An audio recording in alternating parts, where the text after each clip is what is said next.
இதுதான் சார் தாம் வந்து இந்த இடத்துல பக்கத்தில் இந்த குகை இருக்குது. நான் சொன்ன குகை இந்த இடத்துல சார் தாம்ன்றது நீங்கள் என்ன நினச்சிட்டு இருப்பீங்க, கங்கோத்திரி, யமுனோத்திரி, கேதார்நாத், பத்ரிநாத்னு நினச்சிட்டு இருப்பீங்க. ஆனால் அது தப்பு.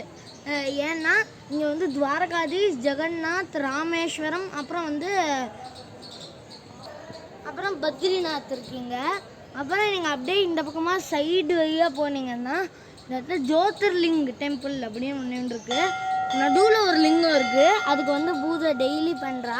அப்புறம் அதை சுற்றி 12 ஜோதிர்லிங்கமும் வச்சுருக்கா. அதில் திரியம்பகேஸ்வரை பற்றி எனக்கு ஒரு புது ஃபேக்ட் இப்போ தான் தெரிஞ்சிருக்கு. அதில் வெறுமே அந்த லிங்கம் மாதிரி ஷேப் இருக்குமா. அப்புறம் ஃபுல்லாக